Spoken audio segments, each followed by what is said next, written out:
দুদলি শাক জীবনে প্রথম শুনলাম। এই জন্যই তো বলছি আপনি আগে খাবেন, তার 3-4 ঘন্টা পরে আমি খাবো, যদি দেখে আপনি সুস্থ আছেন।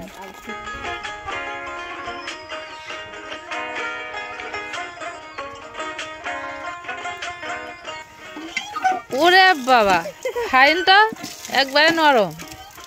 দেখো মাঠে যারা কাজ করতে আসে তারা এই জায়গাতে পানি নিয়ে বিষ দেয়। আসসালামু আলাইকুম, কেমন আছেন সবাই? আশা করছি সবাই অনেক ভালো আছেন। আমরা আলহামদুলিল্লাহ ভালো আছি। আজকে আমার মা আর আমার 2 মাওই মা আর আমাদের ফরহাদ আর আমি তো আছি, আমরা সবাই মিলে বিকালবেলা একটু হাঁটতে বেরিয়েছি। মানে আমরা যাচ্ছি হচ্ছে আমাদের পেঁয়াজ খেতে, আমাদের পেঁয়াজ ক্ষেত দেখার জন্য, মাওইকে দেখানোর জন্য। তো হাঁটাও হবে আর একটু পেঁয়াজ ক্ষেতও দেখা হবে। আর এবার কিন্তু সরিষার বাম্পার ফলন, কাছ থেকে দেখলে কিন্তু এক একটা সরিষা এক একটা মরিচের মতো প্রায় বড় বড়। এগুলো কি সরিষা আমি জানি না, গাছে কোনো পাতা নেই, খালি সরিষায় দেখা যাচ্ছে। আর এত পরিমাণ ঘন তা বলার বাহিরে, খুব সুন্দর লাগছিল দেখতে। আর এই সরিষাগুলো নাকি এরকমই হয়। আর আমাদেরও সরিষা ক্ষেত আছে, আর আমাদেরগুলো হচ্ছে দেশি সরিষা, ওগুলো এত ঘন না। আর ওগুলো হচ্ছে চিকন লম্বা লম্বা সরিষার যে ফলগুলো হয়। কি করছে এরা? আর শাক তুলছে। ও আবার কি শাক? কি শাক? দুদলি শাক। দুদলি শাক তো আমি জীবনে নাম শুনিনি। দুদলি শাক জীবনে প্রথম শুনলাম। এই গাছগুলো আমি সরিষা ক্ষেতে এর আগে অনেক দেখেছি, মানুষকে ঝুড়িতে করে নিয়ে যেতে ছাগল গরুর জন্য। আর এখন আমার খালা এগুলো দেখে বলছে এগুলো নাকি শাক। তো আসলে কি এগুলো শাক আমরা হয়তো বা জানি না, চিনি না, এর জন্য চিনতেও পারি না, বলতেও পারি না। তো আপনারা যদি এই শাক মানে চিনে থাকেন, শাক হিসাবে যদি আপনাদের কাছে পরিচিত হয়ে থাকে, তাহলে অবশ্যই বলবেন আসলে কি এটা কি শাক। খালা এসেছে গতকালকে, তাই খালাকেও নিয়ে আসলাম সাথে করে। হঠাৎ কিরকম পড়লে? শুয়ে পড়িলে?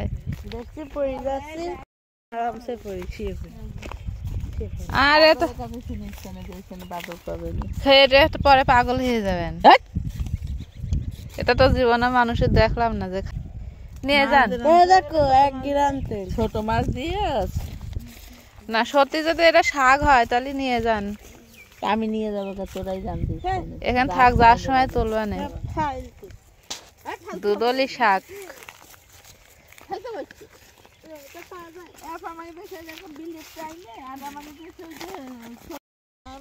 এই জন্যই তো বলছি আপনি আগে খাবেন, তার 3-4 ঘন্টা পরে আমি খাবো, যদি দেখে আপনি সুস্থ আছেন।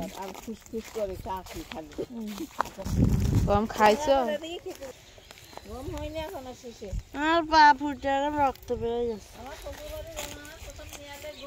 ঠিক আছে, কত সুন্দর লাগছে।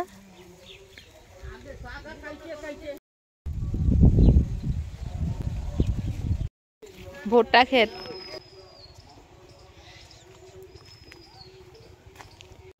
তো অবশেষে চলে আসলাম আমাদের পেঁয়াজ খেতে। এই কোণা থেকে একবারে ওই পাশে একটা মেহগনি গাছ আছে বড়, ওই যে দেখতে পাচ্ছেন, ওই পর্যন্ত এইটাই হচ্ছে আমাদের পেঁয়াজের ক্ষেত। আমাদের পেঁয়াজ ক্ষেত দেখা শেষ, এখন আমরা আবার বাড়ির দিকে রওনা দিয়েছি।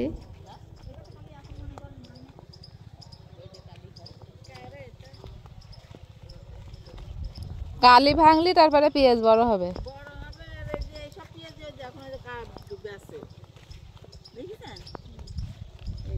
সিম,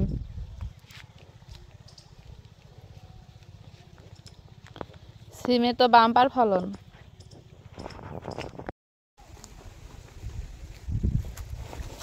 কি পরিমাণ পাখি থাকে এই বাগানে! 500টা। হাজার হাজার পাখি থাকে। কিচিরমিচির শব্দ শোনে না? সব কালার করে দিয়েছে। একটা পাখি দেখো সব কালারিং করে দিয়েছে।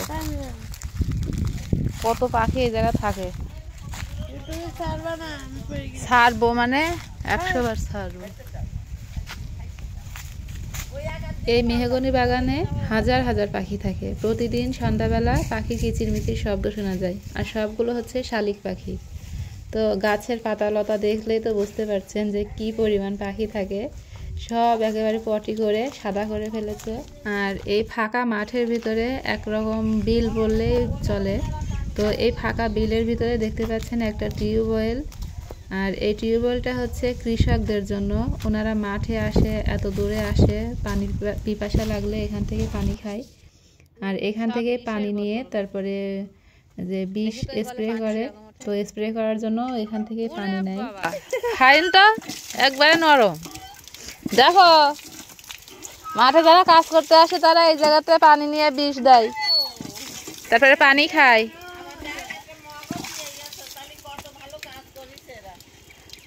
ওই মগে আবার পানি খায়। ফাঁকা মাঠের ভিতরে কল।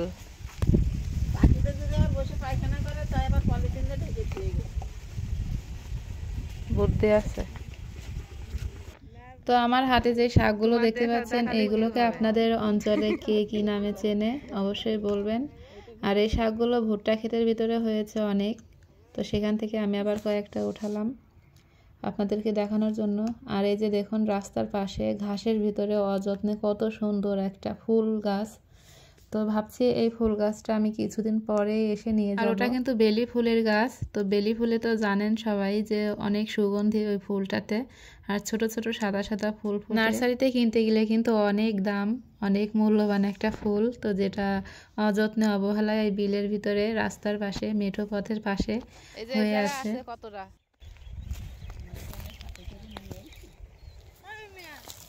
এই শাক বলে খায়, জীবনে তো শুনিনি, দেখছি ঠিকই।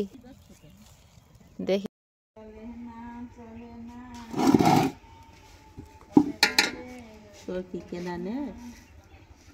আমার নেট নেই তো। ভিডিও করলি মাঠে যাইয়ে ভিডিও করতে নেট লাগে?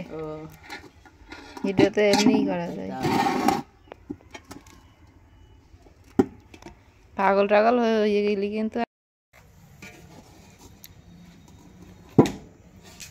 তো এই যে আমার খালা কিন্তু সেই শাক এনেই ছাড়লো। আর মা এগুলো এখন রান্না করবে। মাও জানে না যে এগুলো খাওয়া যায়। তো আমার খালা যেভাবে যেভাবে বলেছে সেভাবে মা রান্না করেছে। এগুলো নাকি গুঁড়ো মাছ দিয়ে রান্না করতে হয়। তা গুঁড়ো মাছ আপাতত ছিল না, তো ছোট ছোট ট্যাংরা মাছ ছিল আর মনে হয় কয়েকটা টাকি মাছ ছিল ছোট্ট। তো সেই মাছগুলো দিয়েই রান্না করেছে। আর এই যে আমি এখন সেই শাক দিয়ে ভাত খাচ্ছি। তো এই শাকটা কিন্তু খেতে দারুণ ছিল, মজার, প্রায় পালং শাকের মতোই স্বাদ। আর মাখানোর পরে কিন্তু ভাতটাও দেখতে পাচ্ছেন একটু সবুজ হয়ে গেছে। তো ভালোই ছিল, স্বাদ খারাপ না। যাই হোক, নতুন একটা শাকের সঙ্গে পরিচিত হলাম। তো আমার মতো যারা এই শাকটা আগে চিনতেন না, এখন তো ভিডিও দেখে চিনে ফেলেছেন, অবশ্যই খেয়ে ট্রাই করবেন। সত্যিই কিন্তু শাকটা অনেক মজার ছিল।